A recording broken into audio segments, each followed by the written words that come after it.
Thank you for watching this video. Today we will be doing technical analysis on the S&P 500 for Monday, September 20th, 2021. And for this analysis, we will be using stockcharts.com. That is the charting service that I use and pay for, and I will leave a link to their site in the description box below this video. My name is Rodney Constable. I have over 30 years of investing experience, including over 25 years of experience trading stocks and options. I am a former financial advisor, a former vice president of a major mutual fund company, and I am the developer and president of Simple Market Signals at simplemarketsignals.com. The first chart that we're going to look at is a daily candlestick chart of the S&P 500 that extends back to September of 2020. I needed to go back that far to illustrate some of the points that I want to share with you today. And so each candle on this chart does represent one day of trading. The lines, simple moving averages. The green line is the 50 moving average, the orange line is the 100, and the blue line is the 200-day moving average. First off, today on Monday, September 20th, pretty bad day in the market. We finished up off of the lows, but we still finished down 1.70%. We finished at 43.5773. The all-time intraday high, I just abbreviated that ATIDH, all-time intraday high, that's the intraday high that is, not the closing, but 45.4585, and that happened back here on 9/1, okay? So right now, we're down 188.12 points from the all-time intraday high on the S&P 500. That means we have fallen from here to where we closed today. We closed down 4.14% from the all-time intraday high. So I didn't even use the closing high on the first. I used the absolute high, all right? So where we're at right now is just 4.14% from the all-time high. Now, you know, people hate to lose money, right? We hate to go backwards at any point in our life. And so I know for a lot of people, it's probably feeling like we're down further than that. But right now, we're only down 4.14%. But we're going to take a look. So stay with me, guys. Super important video. So stay with me because we're going to take a look at some potential downsides depending on how this market reacts. Because there is, unfortunately, some negative news out there, right? Some negative things that are happening. And so the potential for downside right now is probably as high as it's been for over a year, okay? So stick with me, super important, and we'll talk about that. Now, the 200-day moving average. So, you know, if we're pulling back to the 200-day moving average, which I think is likely, we never know that for sure, and I'm not making a call here, guys. Any of you that know me, know my channel, I don't try to make predictions. We look at possible outcomes, but making predictions, there's no, at best, you've got a 50-50 shot of being right, and those odds are not high enough for me, okay? So just, you know, stick with me, though, because I think you're going to learn a lot and come away with some very important bullet points here today. So the 200-day moving average right now is setting at 4106.06. That's right here. So if the market is going to pull back to the 200-day moving average, which it's been quite a while since that's happened, that means we have another 251.67 points to the downside, and that would be 6.13% more to go. Keeping in mind, we're only down 4.14%, so we lose another 6%. That's what it would take. 6.13% is what it would take to get down to the 200-day moving average. And today, by the way, this is the first time, right? This orange line, we penetrated below it. Fortunately, we closed above it. But this orange line is the 100-day moving average. And as you can see, this is the first time here today, right? First time since October of 2020 where we've had any trading below the 100-day moving average. We came close to it right here in September. You can see in the bottom left where my cursor is moving. We came close to the 100-day moving average back there, but we did penetrate it and traded below it for just a few days back here in October of 20. So it shows you from a relative standpoint, you know, that today was no joke, right? And this is now the second day. We closed on Friday, the 17th. If you saw my video from Friday, if not, please go look at it. But we did close below the 50-day moving average on Friday. You know, there was no way to know ahead of time. Now, you know, things we've lost some momentum for sure, but, you know, we easily, right, could have, you know, done what we've done the last few times we traded below the 50 and had a positive day and moved back up. But we're starting to see beyond the fact that we are in the worst 3 months of the year, August, September, and October, traditionally, not always, but traditionally the worst 3 months of the year, and we've went a long ways, a long time without trading down to the 200-day moving average. And guys, that's a normal, what I call a normal market action, right, is to pull back to the 200. It happens most years, not every year, but it's been well over a year since that's happened. So that is another factor, but we are starting to see some companies, some international companies that may have a hard time paying their debt payments. And any serious, here's a real takeaway, guys, pay attention to this. Any real serious downturn in the market is generally credit related. All right. This comes from decades and decades of my experience in financial services. If, by the way, you don't know my background, please check out the link in the description box below this video. It'll give my background in financial services and trading. It's extensive, I promise you that. I'm not just some guy with a YouTube channel. I have an extensive background in finance and trading and investing. So please take a look at that. But anyway, we are starting to see the potential for companies, international companies, to not be able to pay their bond payments. And if that happens, then the question becomes, who owns those bonds? Is there a possibility for a contagion effect? And it is starting to look like that is a possibility here, okay? And then, of course, technically, this is some of the worst trading, right? As of today, some of the worst trading we have seen in about a year. So we can't ignore those things, all right? It doesn't mean it will get substantially worse, but there is the potential. Now, let's move over to a weekly chart of the S&P 500. And this one goes back 2 years. And I'm going to do the annotations live while you're on the chart with me. I didn't, annotate anything. You can see there's nothing on this chart. So the first thing I'm going to do is go to my annotation tool here in stockcharts.com. And let's start off with Fibonacci retracements. Now, guys, this stuff is so fascinating. When you look at Fibonacci retracements, and we're going to start... it's amazing how they work. And I'm a novice probably at best, right? But they're fascinating. Fibonacci works in galaxies. It works in snail shells. It's just amazing how this stuff works. But let's start with the first, the lowest level, right? Where we really started this last run after we kind of had this double dip. And I'm going to start off with a conservative, Fibonacci pullback. And so we're going to start right here. And the way this stuff works, there's some key Fibonacci levels, and a 38.2% retracement of the last move, of the prior move, is kind of the bare bones retracement. Okay.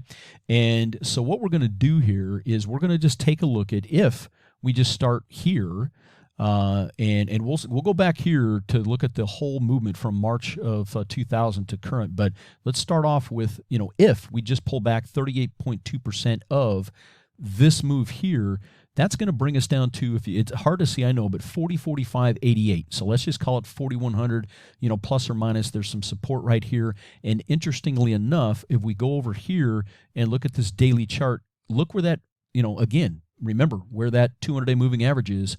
4106.06, okay? So that lines up really well, close enough, right? It lines up pretty closely to the 38.2% retracement of the move that we've seen in the market since November of 2020, right here, okay? So, and that's if we only pull back there. Now, 50% is a pretty standard retracement of a move from a technical standpoint. That would take us down to 3891.44 right here. So let's just call it 3,900 to round the numbers. So I think, if we continue to get a negative feedback loop here, which I think the likelihood of that has definitely increased over the last few weeks based on what we're seeing. If we continue to see this negative feedback loop in the markets, I think we should prepare ourselves. It may not happen, but I think we need to prepare ourselves for a pullback to at least the 200-day moving average. And if this negative feedback loop persists, that may not be right. We may go further than the 200-day moving average, but I think we need to prepare ourselves for the possibility at this point of at least another 6% pullback. However, if this thing really grow some legs, let's look at perhaps a worst case scenario, and I'm going to extend this Fibonacci tool down to the lows that we saw right here in March of 2020, and of course that was with the COVID sell-off. So if we are to lose 38.2% of the entire move, right? So let's pretend for right now, just, we're doing research, right? We're exploring the possibilities. So if that intraday high that we saw back on September 1st, if that was the peak in the market, and if we're going to lose 38.2% of the prior move, which the entire move so far from March of 2020 to the highs that we saw September 1, that pullback of 38.2% would take us down to 36.4663 right here, okay? And if you go to the left, you can see that that pretty much lines up with some technical overhead resistance points here, and then some support right here through the month of December, all right? So from a Fibonacci retracement standpoint, as well as a technical support level standpoint, that level of 36.4663, so 3,700, right, plus or minus a 50 points or whatever, 50, 60 points. We kind of have to ballpark it because it won't necessarily be exact, but it'll get us pretty darn close here, guys. All right. So let's call it, 3,700 plus or minus, 50 to 60 points. That would put us right down here. Now, if we were so unfortunate, and I'm going to extend this back a little ways just to illustrate a further point. Make sure I got it lined up about right there. So if we were to lose 50% of our prior move, again, the prior move, March of 2020 to September 1st, that would take us down to 33.7014, all right? And if we go to the left, you can see there's quite a bit of trading right here in August, September, October, beginning of November of 2020, right through this area. Again, 3,400 minus, 30 points or so. And again, a 50% pullback in any move in technical analysis is pretty standard. It's not a true Fibonacci pullback. But if we move further to the left, look at this, guys. That takes us to the peak in the markets, right around that 3,400 level. That takes us to the peak in February of 2020 right here. And what I have found in technical work, and these are bonus things, right? I don't normally give away all this stuff for free. I have to pay the bills, but I'm just trying to help you guys, and I'm trying to show you that you may want to consider working with me, right? Going forward and becoming one of my clients, and I'll show you the first way to get involved and work with me here in just a couple of minutes. So stay with me. But this level here, what I have found is oftentimes when you get a peak in the market, you get a pullback, and then you move to the next highest level. And let's again pretend that this level here on September 1st, 45.85 was the peak. I have found that it's not uncommon at all for you to then pull back to the previous peak before moving higher. So if that is what's happening here, that would line up with the 50%, right around this 50% pullback of this entire move from March of 2020 to September 1st of this year. And again, it would line up with the the highest levels that we saw before the COVID downturn, and it would line up with this thick trading area that we had in August, September, October, and the beginning of November of 2020, okay? So from a technical standpoint, guys, there's a lot of reasons why that could happen. So I'm not trying to make this call. We're just exploring things using technical analysis, using logic, and we're looking at the fact that, there's more COVID, the Delta variant. There's other variants I understand that are coming out that are even potentially worse than the Delta variant. And so also, there's probably not a lot of potential for governments around the world to add additional stimulus to the markets. So we have to look at where's the upside catalyst going to come from here. I am not trying to be negative, guys. I just do a lot of statistical probability work over and above, my proprietary model. And right now, it looks like the momentum has shifted to the downside. And, it wouldn't surprise me at this point, right? Knowing what we now know, knowing these negative catalysts. And I think it's Thursday or Friday of this week. There's a very important international company that has to make a debt payment. And if they can't, the question in my mind then is, who owns those bonds? What's the, contagion effect? What's the ripple effect? And is there any leverage behind that? So, and also one other thing here, guys, on these is think about, the fact that I shared with you, and it's a super important point, so please don't ever forget this. Most of the serious downturns in the stock market are credit related, right? They start with some type of a credit problem somewhere in the globe, and then you just get this ripple effect, right? Well, if the equity markets are going to continue to pull back, keep in mind the debt market, right? So if a company, and let's say that you own some stocks that have a 3, 4, 5 beta to the S&P 500, right? That means they're 3, 4 to 5 times more volatile. S&P goes up 10 points, they go up 10%, they go up 20%. Well, the converse is true, right? When the market starts to pull back, if the market pulls back, in this case 4%, some of your stocks could be down 12 to 20% depending on how high of a beta they are. And if those companies have debt, your debt to equity ratio is now changing to the negative, right? That company still owes as much debt as it did a couple of weeks ago, but their stock is now worth, 10 to 20% less than it was. So their debt to equity ratio is going in the wrong direction, right? So think about that, and think about the fact, this is what I'm talking about, this negative feedback loop that we can get in. It can be serious, okay? None of us know for sure whether that's what we're looking at here, but I think the potential for that, and the fact, and let me see if I can throw in a couple other things real quick, and the fact that, we haven't seen sorry if I just bumped the mic there, I apologize. You might have heard a little popping noise. That was me touching my microphone. I apologize for that. Let's just use let's use green because it'll be easier to see on this.